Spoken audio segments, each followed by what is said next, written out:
Hey everybody, welcome to another one of Chris's beer reviews. Today I'm going to be reviewing something that I do not normally tread upon. So, before I even introduce the glass, we got an Upper Canada Dark Ale here. Upper Canada Dark Ale. I'm not a big fan of the Upper Canada franchise altogether, but I actually like the Dark Ale. So if you're somebody who wants to go out there and buy a beer that's at a very reasonably discounted price, this is a good beer to get while being able to maintain, the integrity of what I consider to be a pretty damn good beer.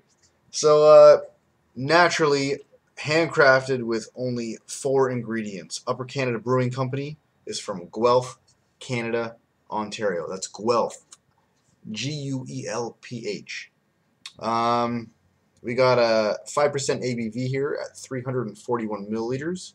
And we got a pretty cool looking original cap here. You can't make it out really, but it's somebody in a canoe, kind of like,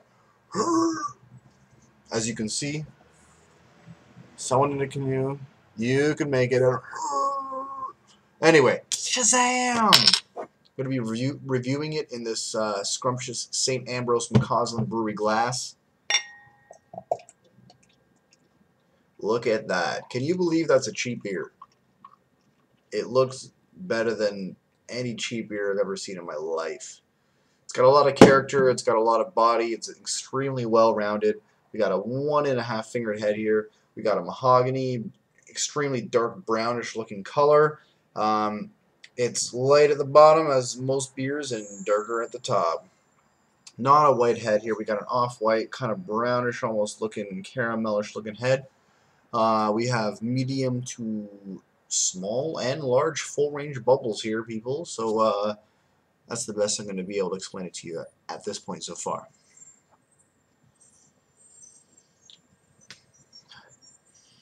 Maybe it's because I put my hands in some meatloaf earlier, but it kind of smells like spaghetti. I'm pretty sure it doesn't smell like that.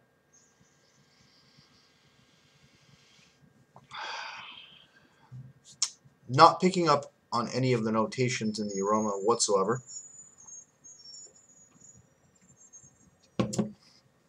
That's the surprise right there. I'm not going to get a full body. I'm going to give it a medium, well-rounded body. Dark.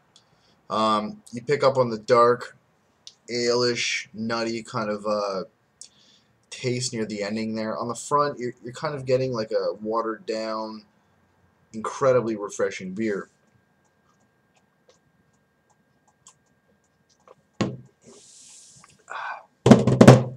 No complaints, truly. If anything, I would say that this beer, you know what solidifies its value is probably the fact that it is a little bit more watered down than your average beer, but it also has a little bit more body and texture than your average incredibly well valued brew. We're talking about $30 a 2 for here, people. Come on.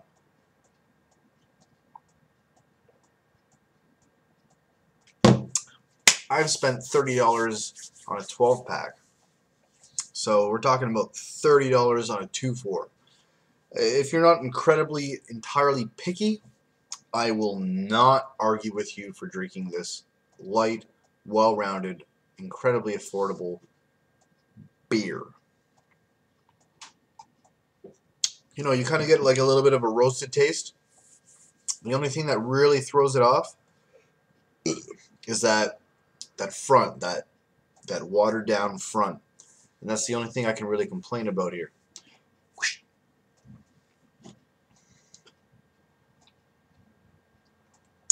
Clearly this isn't a high quality beer. We got almost no head now. The lace, you know what? As much as it is medium, strength lace, I'm very impressed by the wonderful detail in the lace. Look, you got like a friggin' brontosaurus over here. You got another kind of looking dinosaur figure over here. You got some spots going around. In about 1 minute, I can almost guarantee you that there's going to be no lace, and that's my only complaint. It doesn't really hold its own, so to speak, but in the taste, it presents itself in the taste.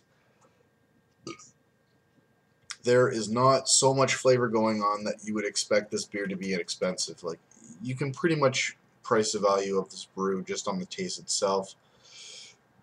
What you would want in a beer that is affordable and not too light.